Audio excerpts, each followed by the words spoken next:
warahmatullahi wabarakatuh. Halo Sobat Ekonomi Syariah, kembali lagi di YouTube channel aku.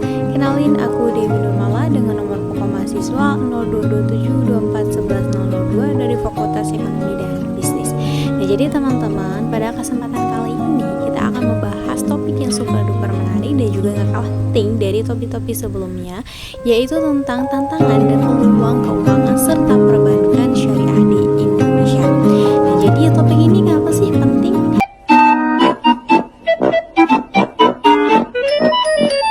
Karena di dalam topik ini kita akan membahas yang pertama, Indonesia itu adalah negara dengan jumlah penduduk muslim terbesar di dunia. Nah, jadi teman-teman sehingga memiliki peluang emas untuk menjadikan pusat ekonomi syariah global. Terus yang kedua itu sistem keuangan syariah itu juga menawarkan nilai tambahan seperti kayak keadilan, keberlanjutan, etika dan juga stabilitas. Terus yang ketiga itu ada juga perkembangan teknologi dan juga digitalisasi membuka peluang semakin besar bagi keuangan syariah untuk bersaing secara global tentang perekonomian syariah. Terus yang terakhir itu ada juga pemerintah Indonesia itu juga memberikan perhatian yang serius melalui Komite Nasional Ekonomi dan juga Keuangan Syariah atau yang biasa kita kenal dengan sebutan KNEKS.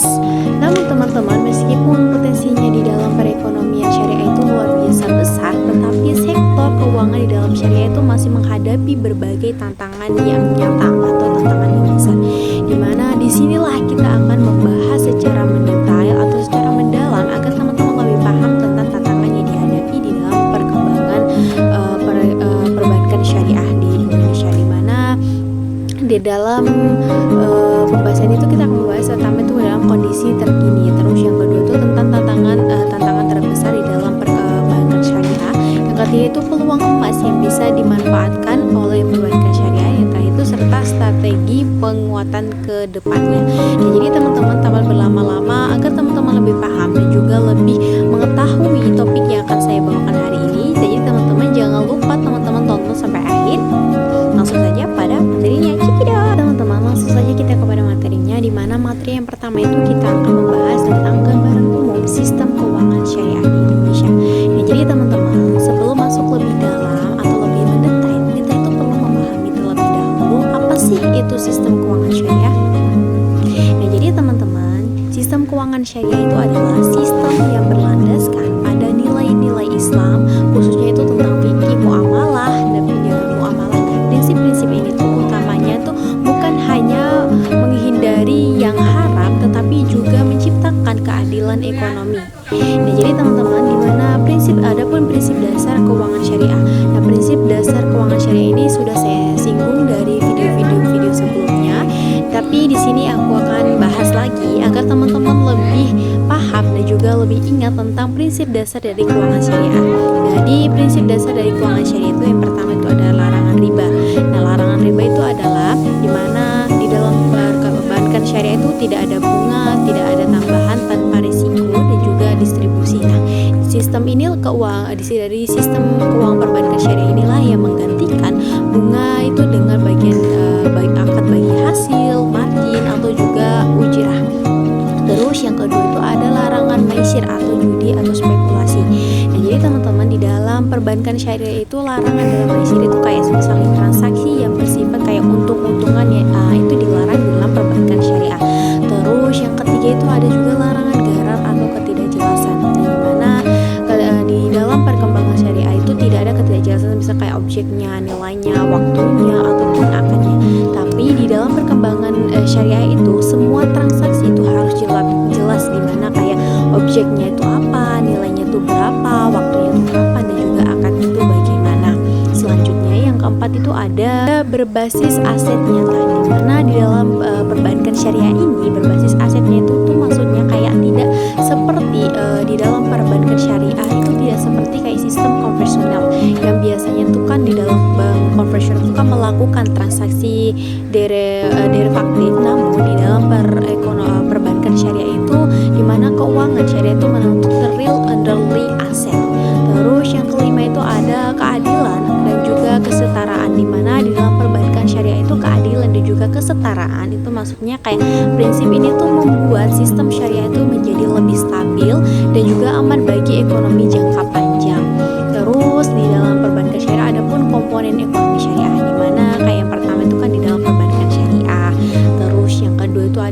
asuransi syariahnya, yang ketiga ada pasar modal syariah, yang keempat itu ada sukuk negara dan juga komparasi. Terus yang kelima itu ada baitul mal zakat kayak infak, sedekah, wakaf.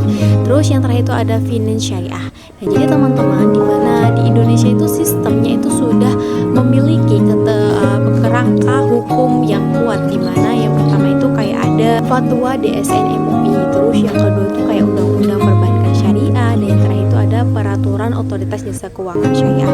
Nah, jadi teman-teman, dengan kerangka ini itu di mana Indonesia itu sebenarnya sudah siap untuk melompat lebih jauh atau lebih dalam. Namun karena ada keterbatasan di dalam perbankan syariah yang membuat perbankan syariah itu masih kayak seperti tertinggal dari bank konvensional itu sendiri. Ya teman-teman, kita akan membahas tentang kondisi terkini dan juga perkembangan syariah Indonesia. Nah, di mana teman-teman, di dalam perbankan syariah di Indonesia ini tuh telah mengalami perbaikan yang signifikan, terutama dalam 10 tahun terakhir ini. 10 tahun terakhir ini tuh kayak pemerintah itu mendorong percepatan melalui beberapa hal, di mana yang pertama itu kayak margin bank syariah negara itu menjadi kayak Bank Syariah Indonesia atau biasa kita kenal dengan sebutan BSI. Nah, ini tuh menjadi pelopor terbesar di dalam perbankan syariah, di mana pelopor terbesar di dalam perbankan syariah dari BSI ini tuh kayak pertama kayak aset dari Bank Syariah Indonesia tuh kan ini masuk ke dalam jajaran top 10 dari Global Islamic Bank. Terus yang kedua itu kan dengan ada kehadirannya Bank Syariah Indonesia itu kan menciptakan skala ekonomi yang lebih kuat atau yang lebih maju dari sekarang. Terus yang kedua itu ada pun kewajiban spin off UUS ke BUS, di mana UUS itu adalah unit usaha syariah bank konvensional, di mana yang diwajibkan untuk memastikan dari menjadi bank umum syariah atau yang tadi saya sebutkan dengan singkatan BUS. Nah, jadi teman-teman, tujuan dari diciptakannya unit usaha syariah ke menjadi bank umum syariah itu sendiri itu adalah untuk bertujuan agar yang pertama itu manajemen itu lebih fokus, kayak memisahkan lebih fokus berfokus dari salah satunya. Terus yang kedua itu perkembangannya tuh lebih cepat karena tidak terkececeran atau lebih fokus ke dari salah satunya. Terus yang ketiga itu kan perbankan syariah itu tidak hanya menjadi perpanjangan tangan bank induk saja. Terus yang ketiga ada pun perkembangan finance syariah, di mana di dalam perkembangan finance syariah itu banyak startup muncul dari berbagai finance, di mana yang pertama itu kayak P2P lending syariah, terus yang kedua itu ada crowdfunding syariah, yang ketiga ada platform wakaf online, yang terakhir itu ada digital marketplace emas syariah.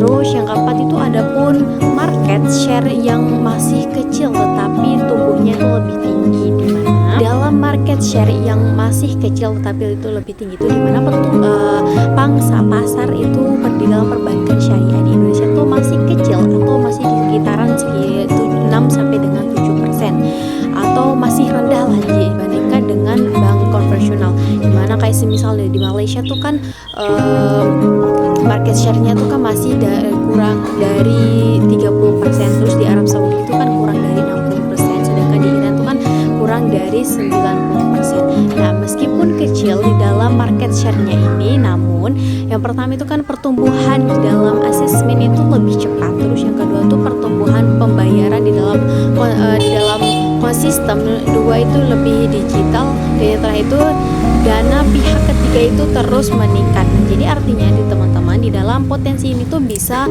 dikembangkan jauh lebih besar karena market share-nya itu lebih cepat di dalam pertumbuhannya. Selanjutnya saya akan membahas tentang tantangan keuangan dalam perbankan syariah, di mana di teman-teman bagian ini itu adalah bagian yang terpenting karena merupakan inti dari materi yang saya bahas dalam video kali ini, di mana kita itu akan membahas setiap tantangan secara mendalam atau secara rinci dan juga menyeluruh tantangan yang akan dihadapi dalam perbankan syariah, di mana tantangan yang pertama itu karena rendahnya literasi dan juga edukasi masyarakat. Nah, jadi teman-teman, salah satu hambatan terbesar di dalam ketidaktahuan masyarakat itu menjadi kendala di dalam perbankan atau kendala dalam pemeluasan perbankan syariah, di mana banyak orang itu masih menganggap bahwa bank syariah itu sama kayak bank konvensional.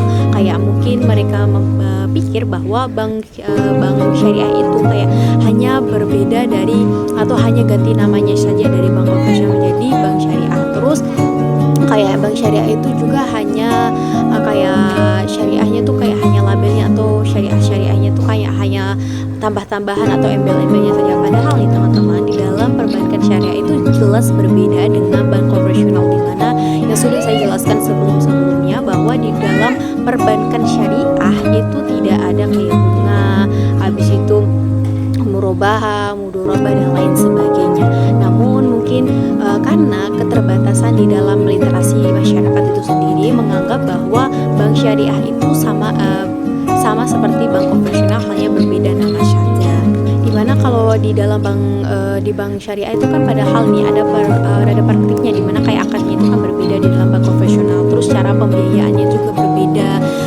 Pendapatan bank syariahnya itu juga bukan dari bunga tetapi dari akad. Terus risiko yang ditanggung itu juga bukan ditanggung sendiri-sendiri, namun ditanggung bersama antara nasabah dan juga di dalam perbankan. Terus faktanya di dalam perbankan syariah itu dimana mungkin karena tingkat literasi keuangan syariah nasional itu kan masih di bawah 20% nih, maka masyarakat tuh mungkin berasumsi bahwa ragu untuk membuka rekening syariah karena masih tingkat literasinya juga masih di bawah dari 20%, terus tidak memahami produknya dari produk konvensional dan juga produk syariah. Terus kurangnya kepercayaan pada keuangan syariah, yang itu kayak mudah terpengaruh hoax-hoax yang beredar seperti kayak bank syariah itu tetap pakai bunga kok kayak bank konvensional, padahal di sini tuh berbeda dari bank konvensional ya teman-teman. Nah, inilah tantangan yang besar yang menghambat dalam pertumbuhan pemasaran di dalam perbankan syariah. Selanjutnya ada pun tantangan yang kedua, yaitu tentang inovasi produk mesin yang terbatas, di mana di dalam bank konvensional itu kan sangat agresif di dalam menciptakan produk baru nih teman-teman. Namun misalnya kayak kredit digital, habis itu pay later, wallet, pinjaman cepat, habis itu layanan online kayak 24 jam.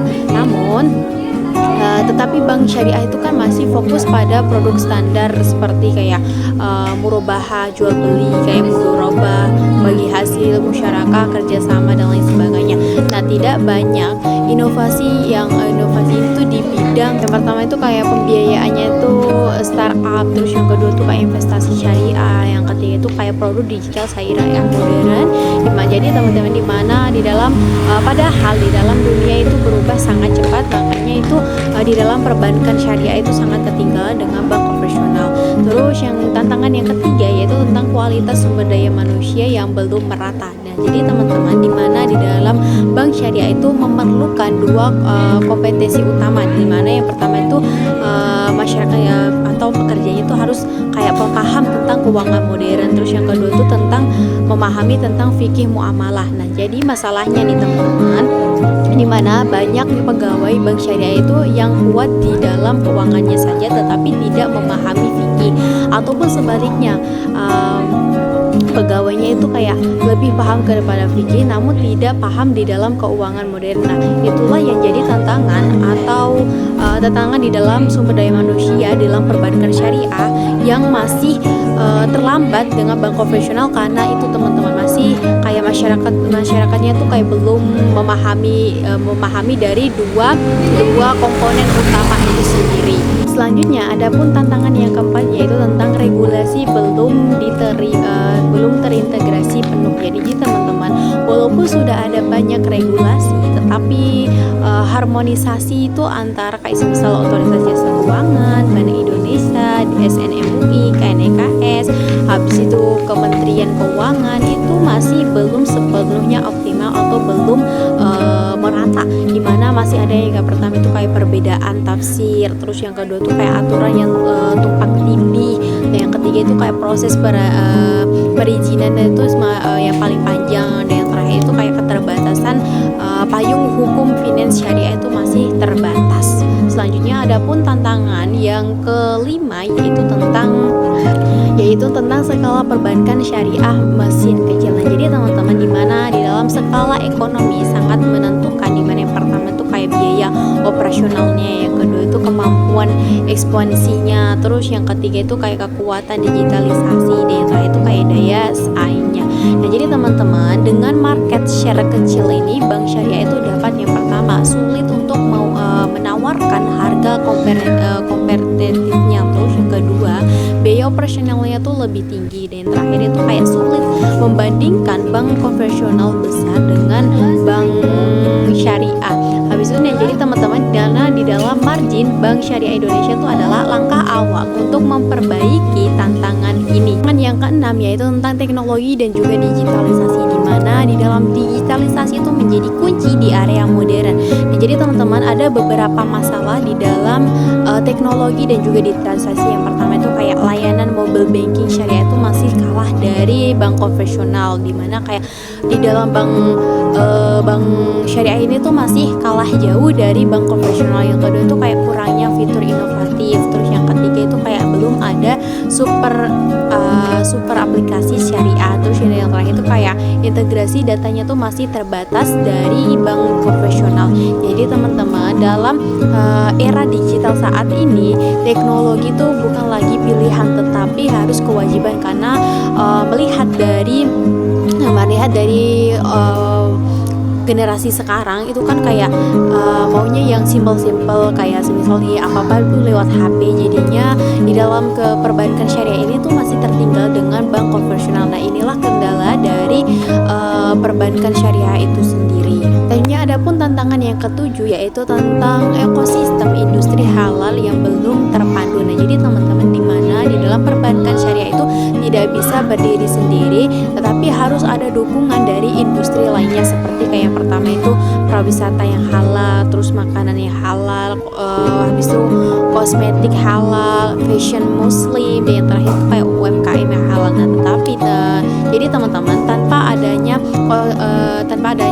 ekosistem ini itu sulit untuk memperluas basis pelanggan atau memperluas dari perbankan syariah itu sendiri. Jadi kita harus memakai ekosistem yang sudah saya sebutkan tadi, kayak pariwisata, makanan, kosmetik, dan lain sebagainya untuk memperluas perbankan syariah itu sendiri. Teman, selanjutnya kita akan membahas tentang peluang besar dalam keuangan dan juga perbankan syariah. Nah, jadi teman-teman, setelah kita membahas tantangan-tantangan yang dihadapi dari perbankan syariah itu sendiri, sekarang kita akan masuk ke dalam peluang perbankan syariah itu sendiri, di mana peluang di dalam perbankan syariah itu sangat besar. Bahkan ada beberapa ahli itu menyebutkan menyebutkan perbankan syariah itu sebagai emas hijau ekonomi Indonesia. Jadi teman-teman, di mana peluang perbankan syariah itu yang pertama ada jumlah penduduk muslim terbesar di dunia. Nah, jadi teman-teman, di mana di Indonesia itu kan memiliki lebih dari 230 juta muslim ini teman-teman. Nah, ini adalah pasar terbesar di dunia untuk memperluas dari perbankan syariah. Nah, jadi teman-teman, jika hanya sebagian kecil masyarakat itu beralih ke produk syariah, maka pasar syariah itu akan tumbuh berkali-kali lipat, karena di Indonesia itu kan memiliki penduduk muslim terbesar di dunia. Selanjutnya ada peluang kedua di dalam perbankan syariah, di mana peluang kedua itu kayak tren global atau etika berkelanjutan atau ESG. Nah, jadi teman-teman, di mana peluang ini tuh di dunia sedang bergerak ke arah yang pertama kayak investasi etis, yang kedua tuh kayak green finance, yang ketiga itu kayak risk sharing, dan yang terakhir itu kayak sustainable finance. Nah, jadi teman-teman, di mana model syariah ini tuh cocok dengan tren global ini. Nah, jadi teman-teman, di mana sukuk ini tuh menjadi instrumen yang paling stabil di pasar global untuk perkembangan perbankan syariah itu sendiri. Terus peluang yang ketiga yaitu tentang dukungan kuat pemerintah. Nah, jadi teman-teman, di mana pemerintah di dalam perkembangan syariah itu kan pemerintah memberikan dukungan melalui kayak yang pertama itu kayak KNEKS, terus yang kedua itu kayak margin Bank Syariah Indonesia. Yang ketiga itu ada regulasi otoritas jasa keuangan. Yang keempat tuh kayak sukuk ke negara, dan yang terakhir itu kayak investasi pengembangan halalnya. Jadi teman-teman, ini adalah fondasi yang sangat kuat untuk mempercepat pertumbuhan. Peluang yang keempat yaitu tentang potensi zakat dan juga wakaf dan syariah. Jadi teman-teman, di mana di dalam potensinya tuh sangat besar di dalam potensi zakat dan juga wakaf, di mana yang pertama itu kayak zakat nih. Zakat itu sekitar 300 triliun. Terus yang kedua tuh kayak wakaf uang tuh sekitar 180 triliun. Jadi teman-teman, di mana jika dikelola dengan baik, maka ini tuh bisa menjadi sumber dana sosial ekonomi yang luar biasa besar di dalam perkembangan perbankan syariah. Terus ada pun peluang yang kelima yaitu tentang pesatnya perkembangan finance syariah. Nah, jadi teman-teman, di mana finance syariah itu sangat cepat dan juga berkembang, seperti yang pertama tuh kayak P2P lending syariah, terus yang kedua tuh kayak crowdfunding syariah, terus yang ketiga tuh kayak emas digital syariah, terus yang keempat itu ada wakaf online. Nah, jadi teman-teman, dimana di dalam generasi muda kita saat ini itu kan sangat terkait dengan konsep-konsep yang sangat praktis atau sangat mudah atau melalui digital. Jadi ini tuh sangat penting atau sangat peluangnya tuh sangat besar untuk perbankan syariah saat ini. Terus selanjutnya ada pun peluang yang keenam yaitu tentang UMKM sebagai target pasar besar, di mana sebagian besar UMKM itu dimiliki oleh umat muslim. Nah, di mana UMKM itu membutuhkan yang pertama kayak pembiayaan modal usaha, terus yang kedua itu kayak pembiayaan investasi, dan yang terakhir itu kayak pembiayaan digital. Nah, jadi teman-teman, di mana di dalam bank syariah itu dapat menjadi mitra utama di dalam UMKM atau menjadi target pasar besar untuk perkembangan perbankan syariah saat ini. Saya akan membahas tentang strategi penggunaan perbankan syariah. Nah, jadi teman-teman, untuk mengatasi tantangan dan juga memanfaatkan peluang dalam peluang di dalam perbankan syariah, di sini kita akan memakai strategi yang untuk berkembangkan berikut supaya lebih penting, di mana yang pertama itu kayak meningkatkan literasi dan juga edukasi publik. Yang kedua tuh kayak digitalisasi layanan dan juga perbankan syariah. Yang ketiga itu kayak inovasi produk dan juga angkat baru. Yang keempat itu kayak penguatan kualitas sumber daya manusia seperti kayak fikih dan juga keuangan dengan pembelajaran gratis. Terus yang kelima itu kayak kolaborasi antar bank syariah dan juga finance. Yang keenam itu ada optimalisasi zakat, wakaf dan juga suku ke retail. Dan yang ketujuh itu ada pengembangan rintis ekonomi syariah nasional. Yang kedelapan tuh kayak integrasi ekosistem halal, dan yang terakhir itu kayak mendorong UMKM yang halal. Nah, jadi teman-teman, dengan strategi inilah perbankan syariah itu nantinya akan jauh lebih cepat dan juga kuat dalam perkembangan atau lebih cepat berkembang untuk kedepannya dengan menggunakan strategi-strategi ini. Teman, di mana di dalam kualitas sumber daya manusia yang belum merata ini itu kayak misalnya di mana tidak semua pegawai bank syariah itu kayak memahami tentang fikih atau memahami dengan mendalam tentang fikih. Di mana yang kedua itu kayak sebaliknya, ada pun banyak ahli syariah yang kurang memahami tentang dunia bisnis atau tentang dunia keuangan. Jadi ini pun keterbatasan di dalam sumber daya manusia yang menghambat di dalam perbankan syariah itu sendiri. Teman-teman, kita sudah sampai pada akhir pembahasan untuk tantangan dan juga peluang di dalam perbankan syariah. Nah, jadi di mana keuangan dan juga perbankan syariah di Indonesia itu memiliki peluang yang sangat besar untuk menjadi salah satu pilar ekonomi nasional. Nah, jadi teman-teman, namun adapun peluang itu tuh hanya dapat diraih jika kita mampu menghadapi dan juga mengatasi berbagai tantangan. Semisal nih, kita kayak membutuhkan yang pertama tuh kayak literasi yang tinggi, terus yang kedua tuh kayak inovasi teknologi, yang ketiga regulasi dan juga seleras, terus yang keempat tuh sumber daya manusia yang berkualitas, dan yang terakhir itu kayak ekosistem halal yang kuat. Nah, jadi teman-teman, dimana dengan kerja sama atau kerja bersama antara pemerintah, industri, administrasi dan juga masyarakat, Indonesia itu di dalam perbankan syariah itu dapat atau memiliki peluang yang menjadi pusat ekonomi syariah mendunia atau pusat syariah yang besar atau meluas di dunia. Nah, jadi mungkin itu saja teman-teman pembahasan yang dapat saya sampaikan dalam video kali ini. Jadi teman-teman jangan lupa like, share, comment, and subscribe biar teman-teman gak ketinggalan info-info penting tentang ekonomi syariah